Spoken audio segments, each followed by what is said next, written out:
ساقی نامہ دراصل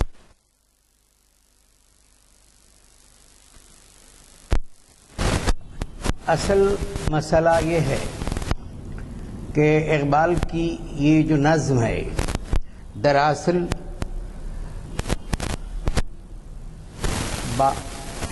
1930 کے آس پاس شاید لکھی گئی ہوگی، قطعی کہا نہیں جا سکتا۔ بہرحال اقبال کی فکر کی عبقریت کے دور کی نظم ہے۔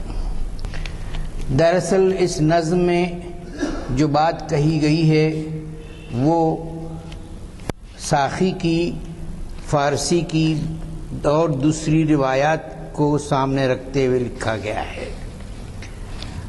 پرانی روایات اور فارم اس کا مثنوی کا ہے۔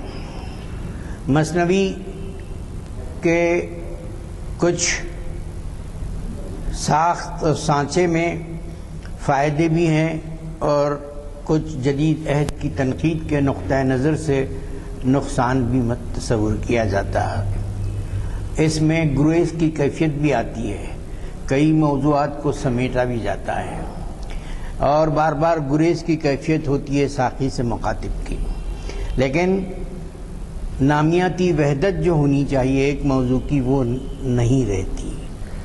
بہت سے دوسرے جو لکھے گئے ہیں ساقی نامے، ان میں غزل وغیرہ کو شامل کیا گیا تاکہ جو ہے اپنی جو بہاؤ کو برقرار رکھیں، لیکن اقبال کی اس نظم میں بہت گہرا بہاؤ ہے۔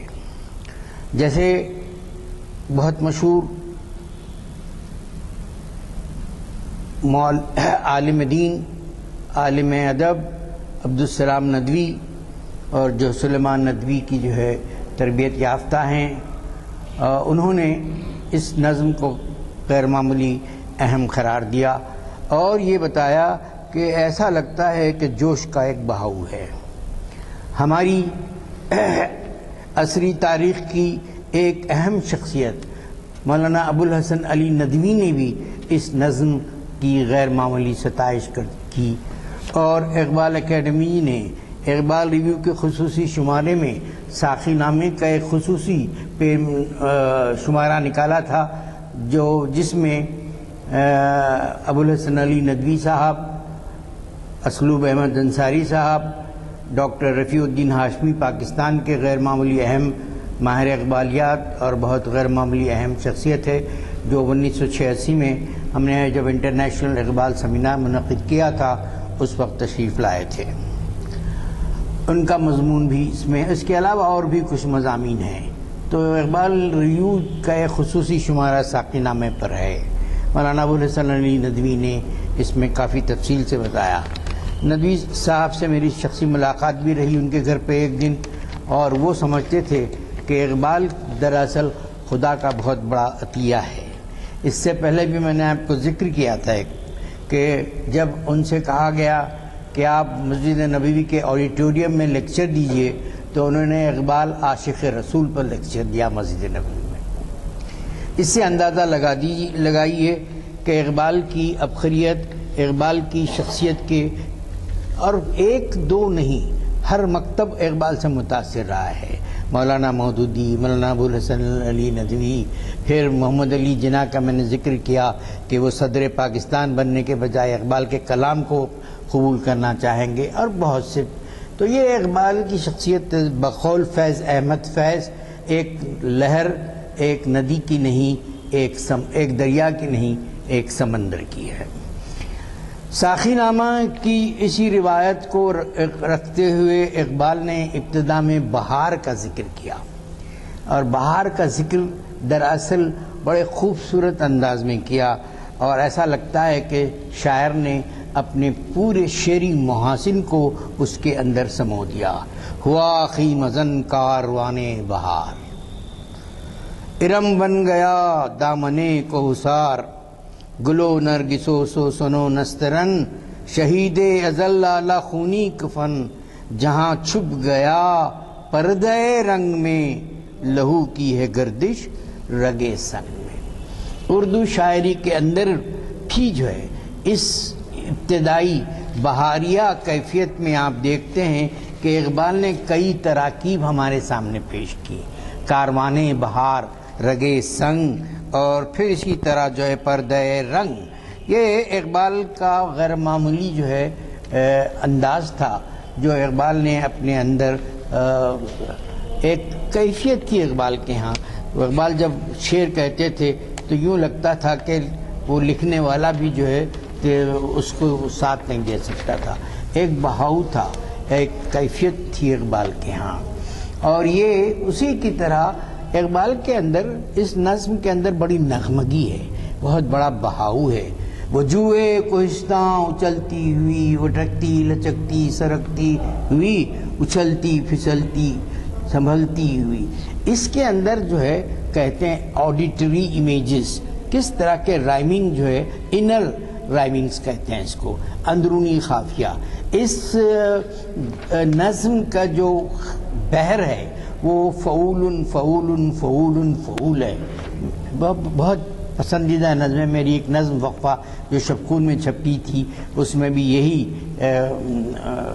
بحر ہے، یہ شہر ایک سمندر ہے بے چہرہ لوگوں کا مد و جزر کا، فعول فعول فعول فعول۔ تو اس طرح سے اس نظم میں اقبال نے بہت ہی کیفیت سے پیش کیا بہار کا منظر، کہ بہار جو ہے پوری دنیا کو جو ہے اپنے رنگوں میں سمیٹ لیتی ہے، ایک ضمیر حیات ہے جس کے اندر جو ہے ایک مستی کائنات ہے، اور یہ ساز ازل سے جو ہے چل رہا ہے اور راز ازل کو جاننے کی آرزو ہے۔ اس طرح سے جو ہے اقبال نے ان پہلے بند میں پھر جو ہے پوری کیفیت پیش کی، اور پھر جیسا میں نے کہا کہ ساقی نامے کی روایت ہے کہ گریز ہوتا ہے، تبدیلی آتی ہے، پھر وہاں سے اٹھا ساقیہ پردہ اس راز سے، لڑا دے ممولے کو شہباز سے۔ تو پہلے بند کے میں ان بہار کی کیفیت ہے، لیکن دوسرے بند کے بعد ایک جو ہے تبدیلی آ جاتی ہے، اور وہ تبدیلی دراصل جو ہے ملت اسلامیہ اپنے وقت کے پس منظر کو پر روشنی ڈالتی ہے۔ جیسا میں نے کہا کہ ڈاکٹر رفیع الدین ہاشمی نے اپنے مضمون میں اس نظم کے بعض بنیادی محرکات کا آؤٹ لائن بھی بہت خوبصورتی سے پیش کیا۔ اس میں بتایا کہ ابتدائیہ بہار کا ہے، پھر اس کے بعد ملت اسلامیہ کا ذکر ہے، پھر جو ہے عصر حاضر کا ذکر ہے، استعماریت کا ذکر ہے، اور پچھلی دفعہ مولانا ہمارے یزدانی صاحب کہہ رہے تھے کہ ذرا خودی کو جو ہے تعلق سے کچھ کہیے۔ خودی کے اس میں کافی جو ہے اشعار ہیں، خودی کے جو ہے ایک ڈسکرپشن ہے، اور خودی کو کی کیفیت ہے، خودی کے خط و خال کو بھی پیش کیا گیا ہے، اس کی تربیت کی بھی بات کی گئی ہے، اور اس کے اندر جو پھر نوجوانوں سے بھی خطاب ہے اس نظم میں، جو اقبال کا بہت بڑا اہم موضوع ہے۔ صرف چند شاعر ہی آپ کو ملیں گے جنہوں نے نوجوانوں سے خطاب کو اپنا جو ہے انداز پیش کیا۔ دوسرے بند میں جو تبدیلی آ جاتی ہے وہ یہ ہے کہ زمانے کے انداز بدلے گئے، نیا راگ ہے ساز بدلے گئے۔ اقبال بدلتی ہوئی تصویر کو اپنے سامنے پیش کرتے ہیں۔ آپ اقبال کے عہد کو سامنے رکھیے۔ اقبال 1938 میں ان کا انتقال ہوا تھا، اور 20ویں صدی کے وہ دہائیوں میں امپیریلزم کس طرح سے جو ہے اپنا سر اٹھائے ہوئے تھے۔ ابھی مسلم مملکتیں آزاد نہیں تھیں، مشرقی دنیا آزاد نہیں تھی، اور لیکن تبدیلی آ رہی تھی، اور تبدیلی کیا آ رہی تھی کہ شہنشاہیت کے خلاف آوازیں اٹھ رہی تھیں، نئی تحریکات اپنے جنم لے رہی تھیں، اور ایسے میں بھی پرانی سیاست اپنا جو ہے اثر کھو رہی تھی کہ پرانی سیاست گری خوار ہے، زمیں میر و سلطان سے بیزار ہے۔ جمہوری قدروں کا بھی فروغ ہوا، اگرچہ کہ جمہوری قدریں آئی ہیں، لیکن جمہوریت سلطانی جمہور بھی اپنی جگہ ہے۔ جمہوریت کے اندر کتنی خباثتیں لپیٹ دی گئی ہیں وہ بھی اپنی جگہ ہے، لیکن پھر بھی ہم ابھی اس موقف میں نہیں آئے ہیں کہ کوئی اور فارم کو بہتر کریں۔ یہ اور بات ہے کہ جمہوریت کے اندر ہی ہم بہتر قسم کی جمہوریت کا تصور دے سکتے ہیں، کر سکتے ہیں عملی طور پر۔ اقبال نے جمہوریت کے انداز پر بھی تنقید کی تھی کہ بندوں کو گنا کرتے ہیں، تولا نہیں کرتے۔ جمہوریت ایک طرز حکومت ہے کہ جس میں بندوں کو گنا کرتے ہیں، تولا نہیں کرتے۔ یہ دراصل ان کی فکر نہیں ہے، انہوں نے شعری جامہ پہنایا ہے۔ اور آج بھی دیکھیے کہ کس طرح سے بہت سے مائنورٹیز مارجنلائز کر دیے جاتے ہیں، اور پھر کس طرح سے ان کا حصہ جو ہونی چاہیے تعداد کے لحاظ سے برائے نام رہ جاتا ہے، ٹوکن پریزنس ان کا جو ہے۔ تو یہ جمہوریت بہرحال شہنشاہیت سے تو بہتر ہے۔ آپ کو حق ہے عدالت کے دروازے کھٹکھٹائیں، آپ کو حق ہے آواز اٹھائیں، آپ کو حق ہے کہ میڈیا میں اپنی بات کو پیش کریں۔ یہ اور بات ہے کہ مارجنلائزیشن مائنورٹیز کا بہت جگہ ہوتا ہے، اور یو این او کی ایک خاص کمیٹی نے اس سلسلے میں اپنا جائزہ لیا تھا۔ تو سیاست کے جو ہے یہ بدلتی ہوئی تدبیریں، گیا دور سرمایہ داری گیا، مداری دکھا کر تماشا گیا۔ مداری کا تماشا دکھانا جو ہے دراصل برطانوی امپیرلزم کے پس منظر میں ہے۔ بعد میں پورا فوکس جو ہے امریکہ کی طرف ہو گیا، اور جنگ عظیم، دوسری جنگ عظیم کے بعد جہاں نقشہ ہی بدل گیا، کہتے تھے کہ ڈاکٹر رفیع الدین ہاشمی اور دوسرے اقبال نے جن مسئلے پر پیش قیاسیاں کی ان کی ایک پوری فہرست بنائی۔ مثلاً یہ کہ انہوں نے یہ استعماریت کے ٹوٹتے ہوئے شکنجوں کی طرف نشاندہی کی، پھر یہ بتایا کہ ہمالیہ کے دامن سے چشمے ابلنے لگے۔ چائنا کا جو ہے ایمرجنس کو بھی انہوں نے، جبکہ ابھی اتنا ایمرجنس نہیں ہوا تھا۔ اسی طرح اقبال نے بتایا کہ یہودی کی یورپ کی رگیں جہاں پنجے یہود میں ہیں، اس وقت یہودی ستائے جا رہے تھے یورپ میں، لیکن انہوں نے لکھا۔ تو ان کی اور بہت سی چیزیں ہیں۔ ایک ایسی نظر تھی جو اقبال کے ہاں جو اپنے عہد سے آگے جا کر دیکھنے کی صلاحیت رکھتی تھی، اور جو ہے میری سراہی میں خطرہ خطرہ ٹپک رہے ہیں، زمانہ نظم میں انہوں نے بہت سی باتیں اس طرف اشارہ کیے۔ تو گراں خواب چینی سنبھلنے لگے کہا، اور پھر آپ دیکھتے ہیں کہ وقت کے ساتھ ساتھ، لیکن اس میں یہ ہے کہ ایسے بدلتے ہوئے پس منظر میں حقیقت خرافات میں کھو گئی، یہ امت روایات میں کھو گئی۔ روایت اچھی چیز ہے، لیکن روایت میں جکڑ جانا خراب ہے۔ اپنے عصر کی روح کو بھی پہچاننا چاہیے۔ اگر آپ پرانی روایتوں میں اس طرح سے جکڑے رہیں گے کہ جو ہے وہ ٹیکنالوجی، ارے یہ ٹیکنالوجی تو جو ہے ایک ظلم ہے، ارے مائک پر نماز پڑھانا بیکار ہے، یہ اس کی آواز بدل جاتی ہے، اور اس طرح کی بہت سی باتیں ہیں کہ جو ہے خود ہمارے ہاں کتنی جو اختلافات وقت ہوتے ہیں رویت ہلال کمیٹی میں اور دوسری۔ تو امت روایات میں کھو جانا، ہم کو تو یہی ہے کہ ہم نے ہر وقت جو ہے 1000 کی تاریخ میں نئے نئے علوم دیے، نئے نئے اجازات دیے، لیکن وہ اسی وقت ممکن ہے جب کہ قرآن کی دی ہوئی بصیرت کو استعمال کیا گیا۔ اور بتایا کہ قرآن نے، جیسے میں نے اس سے پہلے بھی کہا کہ 750 آیات جو ہے، ایک صاحب تھے پاکستان کے ڈاکٹر غلام جیلانی برخ، انہوں نے کاؤنٹ کر کے بتایا تھا، اس زمانے میں کمپیوٹر بھی نہیں تھا، کہ 750 آیات جو ہے آپ کو بتائے گئے ہیں کہ کس طرح سے جو ہے غور کرو، فکر کرو، یہ دنیا ہے کائنات۔ کیونکہ یہ کائنات جو ہے اقبال بھی خودی کے تصور کے ساتھ بتاتے ہیں کہ یہ کائنات جو ہے انسان کے لیے بنائی ہے، تو نہیں جہاں ہے تیرے لیے۔ تو خودی کے اندر وہ یہی بات پر زور دیتے ہیں۔ اور پھر ہماری ملت اسلامیہ کے اندر کی کجرویوں کا بھی ذکر کرتے ہیں کہ تصوف، شریعت، کلام، یہ بھی جو ہے بت بن گئے ہیں۔ ہم جو انقلابی روح ہونی چاہیے، آپ دیکھیے کہ رسول اکرم صلی اللہ علیہ وسلم کے بعد صحابہ کی پوری زندگی کو دیکھیے، پوری انقلابی روح۔ اس کے بعد اسی انقلابی روح کی وجہ سے دیکھتے دیکھتے دنیا کی متمدن سلطنتیں ان کے قدموں پر جھک گئیں۔ یہ جو ہے جنگ سے نہیں، یہ تلوار سے نہیں جھکی، بلکہ اس پیغام سے جھکی جو ان کے اندر تھا، صرف لبوں پر ہی نہیں تھا، ان کی زندگی خود عملی نمونہ تھی۔ اس وجہ سے دیکھتے دیکھتے یہ سب چیزیں آئی ہیں۔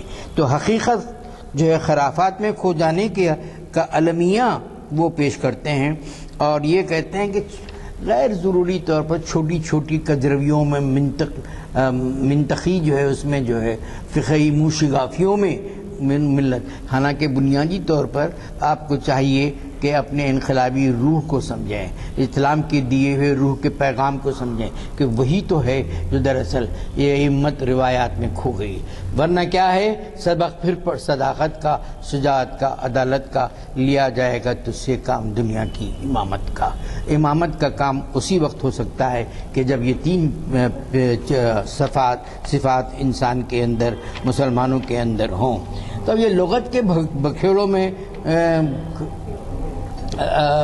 عیسائی بھی کھوتے رہے ہیں، کئی ایسی مثالیں ہیں، میں ابھی اس تفصیل سے اس پہ نہیں جانا چاہتا، تو لیکن کہ رسول اکرم صلی اللہ علیہ وسلم کی محبت دراصل بنیاد ہے جو اس سلسلے میں ہمارے لیے سرچشمہ تحریک ہے۔ لیکن مسلمانوں کے لیے کیا اقبال المناک حقیقت پیش کرتے ہیں کہ ابھی بجھی عشق کی آگ اندھیر ہے، مسلمان نہیں راک کا ڈھیر ہے، تو جس کے اندر کوئی چنگاری نہیں ہے، صرف راکھ ہے۔ یہ چنگاری کبھی تھی، اب راکھ بن گئی ہے۔ ظاہر ہے کہ یہ راکھ بننے سے پھر کوئی جو ہے روشنی تو نہیں مل سکتی، اسی لیے پھر گریز آتا ہے اس نظم میں، شراب کہن پھر پلا ساخیا، وہی جام گردش میں لا ساخیا، اور خرد کو غلامی سے آزاد کر، جوانوں کو پیروں کا استاد کر۔ اقبال تو یہ کہتے ہیں کہ جوانوں کو کے اندر وہ خصوصیات ہوتی ہیں جو نئے عہد کو اپنے ہاتھ میں اسیمیلیٹ کر سکتے ہیں، نئے عہد کے ترجمان ہو سکتے ہیں، نئے ان کے اندر توانائی ہوتی ہے، ان کے اندر وسعت نظر ہوتی ہے، ان کے اندر وہ صلابت ہوتی ہے جو وقت کے بدلتے ہوئے چیزوں سے اپنے آپ کو جو ہے وہ ڈوگمیٹزم نہیں ہوتا جوانوں میں، اس لیے جوان ان کے لیے ہر جگہ آئیڈیل ہیں۔ تو وہ کہتے ہیں کہ جوانوں کو جو ہے پیروں کا جو ہے، جب بعض معاملات میں لیڈرشپ جوانوں کے ہاتھ میں آئی، آج انٹرنیٹ کے کون ہیں لیڈرز؟ جوان ہیں۔ انٹرنیٹ کی لیڈرشپ ایک نئے انداز سے، ٹیکنالوجی کی بات میں آپ کو پیش کر رہا ہوں۔ یہ اور بات ہے کہ جو ہے پیروں کا جو ہے بزرگوں کے اندر تجربہ ہوتا ہے، بزرگوں کے اندر جو ہے بہت سی چیز، لیکن بزرگوں کے اندر جو ہے بعض چیزیں اتنی جو ہے منجمد انداز میں رہتی ہیں کہ وہ بدلتے ہوئے انقلابی اسپرٹ سے اپنے آپ کو ہم آہنگ نہیں کر سکتے۔ اسی لیے پھر اقبال اس نظم کے بہاؤ کو، میں بعض اشعار پڑھ رہا ہوں تو آپ غور کیجئے کہ نظم کے اندر کتنی غنائیت ہے، کتنی موسیقیت ہے، کتنا بہاؤ ہے۔ دل مرتضیٰ سوز صدیق دے، دل مرتضیٰ سوز صدیق دے۔ ظاہر ہے کہ آپ لوگ جانتے ہیں کہ سوز صدیق اور دل مرتضیٰ کی کیا کیفیت ہے، اور زندہ داروں کی بات اقبال کرتے ہیں اور یہ کہتے ہیں کہ یہ جو ہے امت کے لیے۔ تو اقبال ایک بہت بڑے فلسفی تھے، اس لیے انہوں نے اپنے عہد کی بہت سی چیزوں کو ہمارے سامنے پیش کیا، اپنے عہد کی کجرویوں کو پیش کیا، ایک دردمند انسان کی طرح انہوں نے بہت سے پہلو کو ہمارے سامنے پیش کیا۔ اور پھر جیسا میں نے کہا کہ جوانوں کو جو ہے وہ خاص طور سے مخاطب کرتے ہوئے کہتے ہیں، جوانوں کو سوزے جگر بخش دے، میرا عشق میری نظر بخش دے۔ تو اقبال کی دردمندی یہی تھی کہ جیسے جاوید نامے کا اینڈ پر بھی کے اختتام پر بھی یہ بات بتائی گئی کہ نئی نسل کو مخاطب کیا جاوید کے اپنے فرزند کے حوالے سے کہ نئی نسل کو کیا کرنی چاہیے۔ پچھلی دفعہ میرا لیکچر جاوید نامہ ایک ادبی شاہکار پہ تھا، اس میں میں نے بتایا تھا کہ کس طرح کہ نگاہوں میں کائنات چھپ جاتی ہے، انسان جو جوان ہوتے ہیں ان کے اندر سے رزمگاہ حیات ایک میں آتا ہے، اور رزمگاہ امیدیں، جستجوئیں، خلوت، انجمن، اور یہ سب جو ہے کیفیتیں ہیں جس کا ذکر اقبال اس بند میں کرتے ہیں۔ اور پھر زندگی کی، جیسا میں نے کہا کہ اس نظم میں مختلف موضوعات ایک موزیک کی طرح ہوتے ہیں۔ موزیک اس کو بولتے ہیں پینٹنگ میں کہ مختلف چیزیں ایک جگہ، یا مونتاج کہتے ہیں جو فرانسیسی، کئی چیزوں کے ایک جو ہے کمپوزٹ بنا دیتے ہیں، تو اس کے اندر آپ کو کئی پہلو اس نظم میں نظر آئیں گے۔ ابھی تو ہم 3-4 پہلو میں نے آپ کو بتایا. پھر زندگی کی بات آئی ہے کہ زندگی رواں دواں رہنے کا نام ہے. اقبال نے اسلامی فکر کی تشکیل جدید میں reconstruction of religious thought and Islam کی شروعات یہی کی کہ قرآن از دا بک آف ڈیڈ. عمل کی بات اقبال، عمل سے زندگی بنتی ہے، جنت بھی جہنم بھی. یہ خاکی اپنی فطرت میں نہ نوری ہے نہ ناری ہے. اور اقبال کے پہ فکر کے دینے کی وجہ وہ کیفیت بھی ہے اپنے عہد کی، اور اس کے علاوہ ان امت مسلمہ کی جو ہے تساہلی بھی ہے اور بہت سے فیکٹرز ہیں. اس کی وجہ اقبال کے ہاں اس پہ زیادہ زور. اقبال کے اس فکر کی وجہ سے لوگوں نے ان پہ شدید اعتراضات بھی کیے. کچھ کمیونسٹ لوگوں نے بھی کہ ان کو فسطائی ہونے کا بھی الزام لگایا. جیسے آج بہت سی فیسسٹ قوتیں ابھر رہی ہیں، قوت کے پجاری ابھر رہے ہیں. قوت کے پجاری کس ماخذ سے اپنے آپ کو جوڑ رہے ہیں آپ بہتر جانتے ہیں. تو اقبال نے اس کی تردید کی، اس لیے کہ اقبال پہ یہ الزام تھا کہ وہ نیٹشے جو سپر مین کا تصور دیا تھا، جس میں کہتے ہیں کہ اس کے اثرات میں نازیزم بھی پلی، بہت سی چیزیں آئیں، نازیت بھی درائی. آپ جانتے ہیں کہ اقبال مسولینی سے بھی ملے تھے، اگرچہ کہ مجھے وہ مسولینی کی تاریخ پسند بھی نہیں آتی ان کے اقبال کی. اور بہت سی چیزیں ہر انسان کہیں نہ کہیں جھول کھاتا ہے کہ اس کے اندر ڈیول تھا اور ایک سینٹ تھا، کچھ بھی نہیں تھا، وہ پکا ڈیول تھا. بہرحال وقت کے بعد میں پتہ چلا کہ اس کی لاش کو سڑکوں پر پھینک دیا گیا تھا. تو انسان کی فرد کی آزادی پر اقبال زور بھی دیتے ہیں. اور جیسے دراصل جو ہے افراد ملت جو ہے ہی سے بنتی ہے. انہوں نے کہا افراد کے ہاتھوں میں ہے اقوام کی تقدیر، ہر فرد ہے ملت کے مقدر کا ستارہ. تو اقبال جب یہ کہتے ہیں کہ کمیونسٹ آئیڈیالوجی کی طرح، اشتراکیت کی طرح، یہ نہیں کہتے کہ سب ایک انماس پروڈکشن ہے، انسان بھی پروڈکشن ہے اور اکنامک سمجھیے انوائرمنٹ کا ایک حصہ ہیں، یا ہیگل کی بہت سی جو ہے یا مارکس کی وہ تحریروں جس میں ظاہر ہے کہ آج کل ہم کمیونزم کا وہ جو لہر تھی ختم ہوئی، کیونکہ کمیونزم کے ساتھ جو دہریت بھی آ گئی تھی جس کی وجہ سے، لیکن دنیا بدلی اور پھر آئرن کرٹن ٹوٹا اور بہت سی چیزیں. لیکن انسان کے ساتھ جو مساوات تھا اور جو انسان کی عظمت سے جو کھلواڑ تھا وہ کم بھی ہوا کمیونزم سے. اسلام نے تو بہت پہلے ہی بتایا تھا کہ میں پسینہ سوکھنے سے پہلے میں آپ کو وہ دے دو. اور پھر دراصل آپ کے لیے جو پورا اکنامک سسٹم ہے، غریبوں کا حق دیا گیا ہے، ناٹ جسٹ چیریٹی. اسلام کا ایک ریولوشنری کانسیپٹ رہا ہے. تو اقبال جب یہ بہت درد مندی تھی ان کے اندر، اس درد مندی میں ان کی خلوت نشینی بھی تھی، انجمن آرائی بھی تھی، اور وہ یہ دیکھنا چاہتے تھے کہ وہ ملت جو 1000 سال تک جو ہے دنیا کو قیادت دیتی رہی، کس طرح سے آج عالم بت خانہ شہجہات میں 6 سمتوں میں بٹی ہوئی اس دنیا میں ایک بت خانہ کو اپنے آپ کو. اور پھر ہندوستانی پس منظر میں کہتے ہیں کہ توحید تو ہے لبوں پر، لیکن زنار جو برہمنس لگاتے ہیں. تو مطلب یہ کہ the impact of other religions بھی ہے، لیکن امپیکٹ ہو سکتا ہے. رد و قبول تو انسانی تاریخ کا حصہ ہے. ہم یونان میں بھی، ہم نے بھی یونانیوں کو متاثر کیا، یونانیوں کو بہت سی چیزیں لی، لیکن اسلام کے جو نیوکلیس ہے، جو کور ہے، اس سے روگردانی نہیں کی. تو رد و قبول تو تہذیبوں کے ایک دوسرے کے ملاپ کے ہو سکتا ہے. کلچرلی جو ہے، جیسے حیدرآباد کے کلچر کا مطلب صرف حیدرآباد کا مسلم کلچر نہیں ہے، حیدرآباد کے کلچر کا مطلب یہ جو ہے کمپوزٹ کلچر تھا.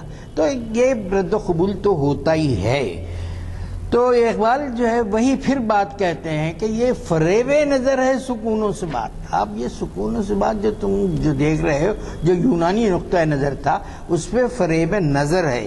اس پہ مت جاؤ، کیونکہ ہر ذرہ جو ہے اپنی جگہ تڑپتا ہے. ہر ذرہ کائنات، ہر کائنات کا ہر ذرہ اپنی آپ کو آشکار کرنے کے لیے تڑپتا ہے، اور یہی بات ہے جو پھر وہ فاران کا ذکر کرتے ہیں، مصر کے طور کا ذکر کرتے ہیں، اور ان چیزوں کا ذکر کرتے ہیں جہاں جلوہ اسرار جہاں کھلتے رہیں راز زندگی۔ تو اقبال یہ کہتے ہیں کہ خالی زندگی کو راز سمجھتے ہو تم، راز مت سمجھو، دراصل ذوق پرواز ہے زندگی۔ آدمی کسی منزل پر ٹھہرنا نہیں چاہتا، وہ مسافر ہے جو ہر منزل کے بعد نئی منزل کی تلاش میں جاتا ہے۔ یہی تو جو ہے انسان کو دی گئی ہے صلاحیت، اور یہ صلاحیت ظاہر ہے کہ اقبال کے اس شعر کو پھر آپ دیکھیے کہ یہ کائنات ابھی ناتمام ہے شاید کہ آ رہی ہے دمادم صدائے کن فیکون۔ تو انسان کو حق دیا گیا ہے، خلیفۃ فی الارض جو ہے بنایا گیا ہے۔ تو ظاہر ہے کہ خلیفۃ فی الارض کی وجہ سے اب حضرت آدم جب آئے تھے جنگل تھا، کیا کیا تھا آپ سمجھ سکتے ہیں، لیکن وقت کے دھاروں کے ساتھ ہزاروں کتنے ہزار سال ہم تک ڈٹرمن بھی نہیں کر سکتے کہ انسانی جو ہے تشکیل نے کام کیا، اگرچہ کہ جو پہلو فرشتوں نے بھی اٹھایا تھا کہ یہ زمین پر فساد مچائے گا، ان کا سوال بھی اپنی جگہ تھا۔ کیا فساد کہاں مچ رہا ہے آپ جانتے ہیں، کتنے جسم جھلس رہے ہیں آپ جانتے ہیں، کیسے خون کی ندیاں بہتی رہی ہیں آپ جانتے ہیں۔ میں ان پہ تفصیل سے جاننے کی ضرورت نہیں دیتا ہوں، لیکن خدا نے جو بات کہی تھی کہ میں جو جانتا ہوں تم نہیں جانتے، انسان نے کنٹریبیوٹ بھی کیا۔ بہت بڑے بڑے مصلحین آئے، بڑے بڑے ریفارمرز آئے، انسان کی بنی نوع انسان کے لیے کام کیا، بنی نوع انسان کی وحدت کے لیے کام کیا، اخوت کے لیے کام کیا۔ یہ بات اپنی جگہ جو ہے اہمیت کی حامل ہے۔ تو اس لحاظ سے ہم یہ دیکھتے ہیں کہ اس نظم میں جو بہاؤ ہے غیر معمولی ہے، اور یہ نظم کا کمال ہے، یہ نظم کا کمال ہے۔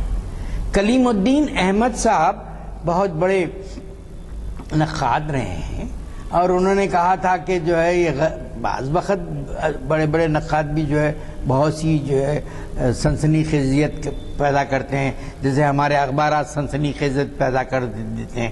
خیر اب تو سنسنی خیزیت کے مرحلے سے آگے نکل کر جو ہے غلامی کی زنجیروں میں بہت سے اخبارات الیکٹرانک میڈیا جھگڑے ہوئے ہیں۔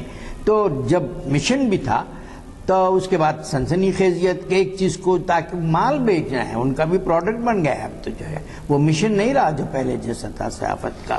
تو خرد کو غلامی سے آزاد کر، اقبال کہتے ہیں خرد کو غلامی سے آزاد کر، اور ایک جگہ اقبال کہتے ہیں غلامی سے بدتر ہے بے یقینی۔ بے یقینی کی جو کیفیت ہوتی ہے اس میں آدمی گمان سے کے گزرتے ہوئے کوئی جو ہے صحیح فیصلہ کرنے کے موقف میں نہیں رہتا۔ تو یہ بے یقینی جو ہے اقبال بہت بڑا، تو اقبال کے ہاں ایک مسئلہ اگرچہ کہ کبھی کبھی تھوڑا سا زیادہ جو ہے فوکس ہو جاتا ہے، عشق اور عقل کے درمیان ایک تناؤ کی ہن کے اندر کیفیت ہوتی، ان کا پورا پلڑا جھکاؤ جو عشق کی طرف جاتا ہے۔ عشق تمام جو ہے وہ کائنات کا جو ہے مغز ہے کہتے ہیں، اور بہرحال وہ مسئلہ جو ہے آپ کوئی نقطہ نظر اختیار کر سکتے ہیں، اقبال سے اختلاف بھی کر سکتے ہیں، اقبال کی بات پر اتفاق بھی کر سکتے ہیں۔ تو اس طرح سے زمانے کو وہ یہ کہتے ہیں کہ زنجیر ایام ہے، اور اس زنجیر ایام میں جکڑے ہوئے نہیں رہنا چاہیے، اور دنیا میں زندگی اور موت ایک وہ حقیقت ہے جیسے پھل بنتا بھی ہے، پھول بنتا بھی ہے، شاخ پھوٹتی بھی ہے، ٹوٹتی بھی ہے، پھل گرتے بھی ہیں۔ یہ مثال بہت غیر معمولی انداز میں شاعر نے دی ہے۔ اور اس کے بعد ان کا جو مرکزی موضوع ہے، جو اکثر ان کی فکر کا، ان کی شاعری کا، ان کے نثری تحریروں کا ہے، وہ خودی کی بات کرتے ہیں۔ اویئرنیس، خودی کا جو لفظ ہے وہ جو ہے سیلف کے، ابھی ایک پاکستان کے ایک صاحب رفیع الدین صاحب، انہوں نے یہ کا ایک مونوگراف ایک ہے جو اقبال انسٹیٹیوٹ نے چھاپا ہے۔ اقبال انسٹیٹیوٹ بہت غیر معمولی سری نگر میں یونیورسٹی کے ذریعے کام کر رہے ہیں، اور بے شمار ریسرچ اسکالرس وہاں انہوں نے پیدا کیے ہیں۔ ابھی مجھے خط آیا کہ وہاں اقبال اکیڈمی کی پر پی ایچ ڈی کرنے کے لیے کینڈیڈیٹ کو کیا. میں نے ابھی جواب دیا کہ جو اقبال اکیڈمی کے سلسلے میں کچھ رہنمائی کر رہے ہیں وہ لکھا گیا.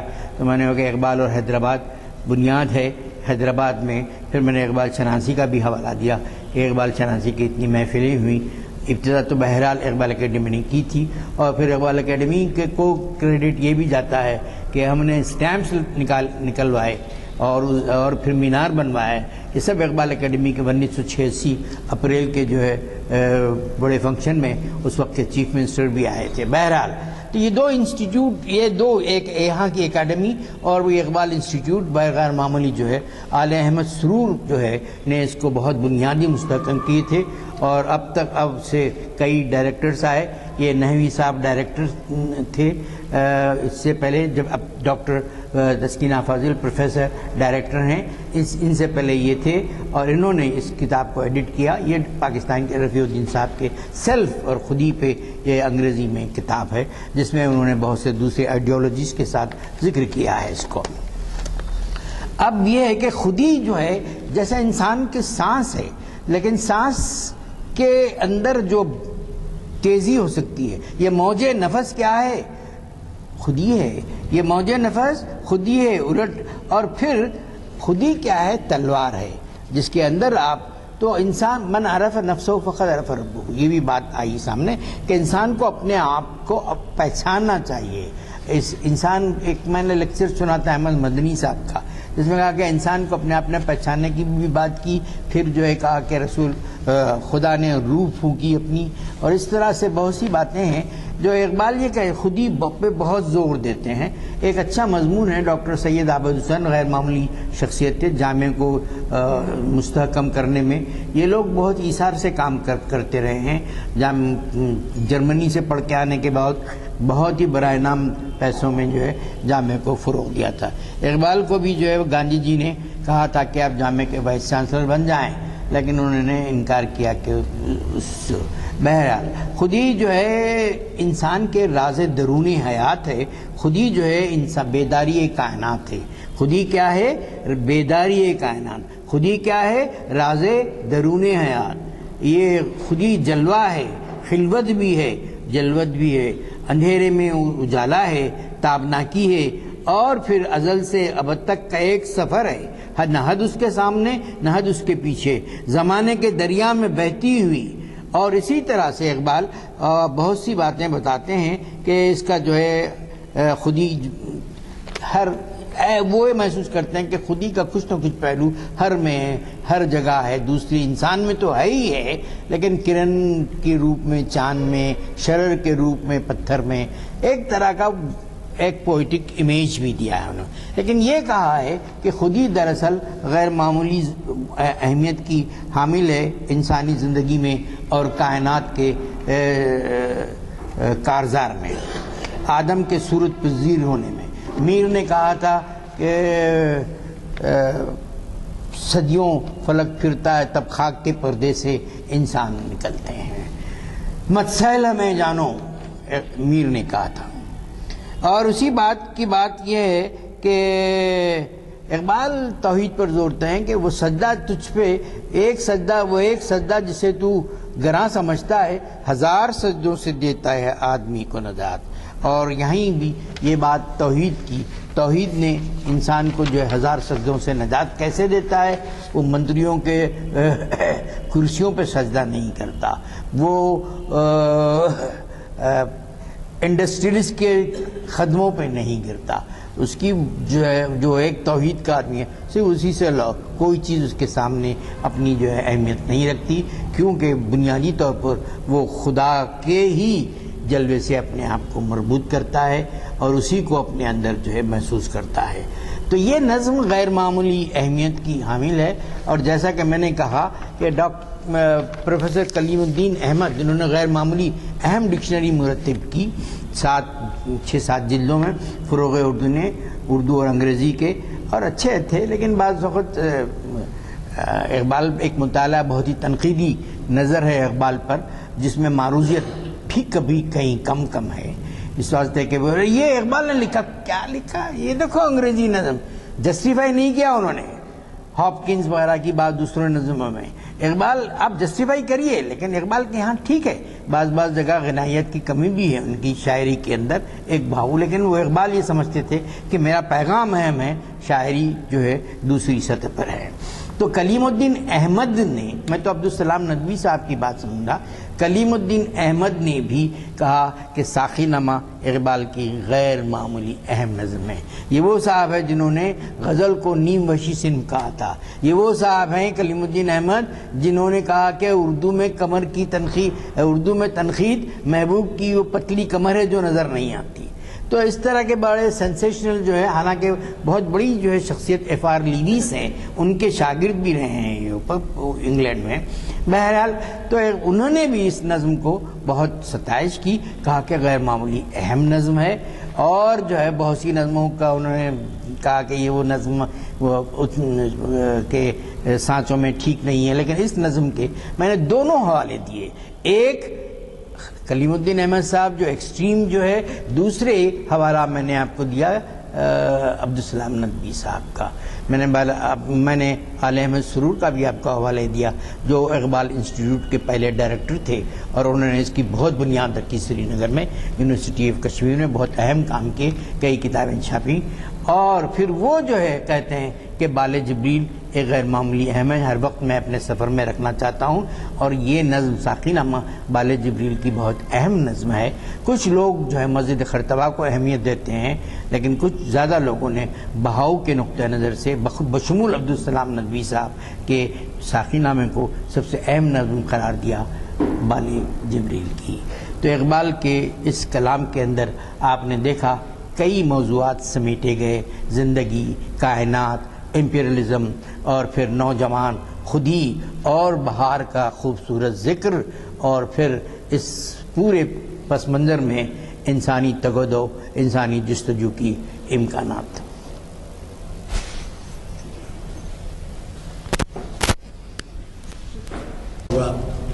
کہ انہوں نے کتنے پہلو ساقی نامے کے ہمیں بتلائے. اللہ کا شکر ہے کہ ہمیں آج بھی ایسی شخصیتوں سے استفادے کا موقع ملتا ہے جو کلام اقبال کے بارے میں گہرے مطالعے کے بعد ہمیں مخاطب کرتے ہیں.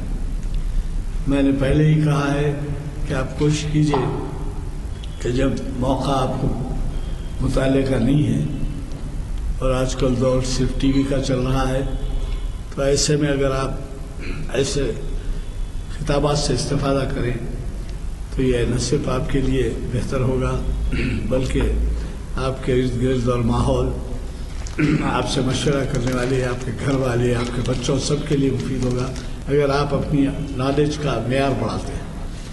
یہ ذہن میں رکھیے کہ ہمارے آباء و اجداد اپنی اولاد پر جو تربیت کے لیے خصوصیات کے حامل ہوتے تھے، تو اس کی وجہ یہ بھی تھی کہ وہ خود چاہے وہ کسی معیار کے ہوں، معمولی ملازمت میں ہوں، معمولی کاروبار میں ہوں یا کچھ ہوں، لیکن وہ اپنا